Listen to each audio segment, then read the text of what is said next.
Something is stirring. You see, the Word of God is meant to be a lamp upon our feet, guiding us through the treacherous paths of temptation. And not just any old temptation, no. It's the type of temptation that can possibly cause us to give up our rights as heirs to the good things of the Father. In the book of James, it reads, "Blessed is the one who perseveres under trial, because, having stood the test, that person will receive the crown of life that the Lord has promised to those who love him." To those who love him.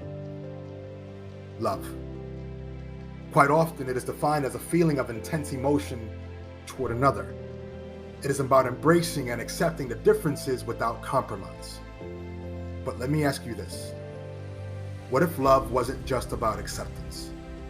What if there was an equally powerful action that brought the true fruit of love into being?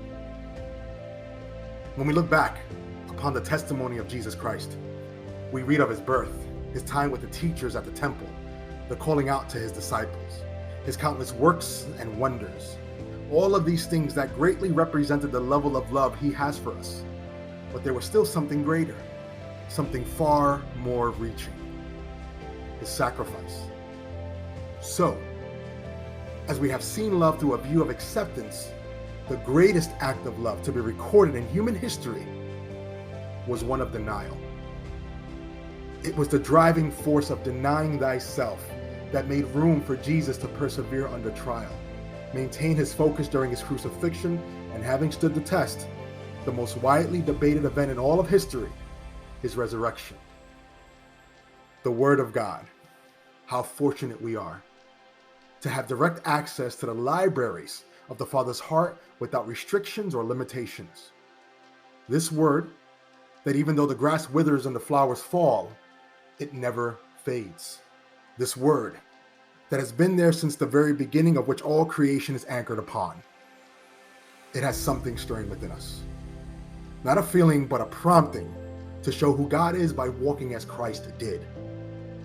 No more gimmicks or special effects, just a Word in its wonderfully raw form. Just like us, as we were created both wonderfully and fearfully in the most raw form of his love. During that process, he withheld absolutely nothing back from us.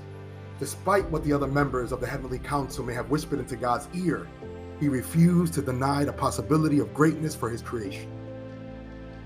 Our lives are defined by what we accept, but the destination of our souls upon death will be defined by what we deny. Something is stirring.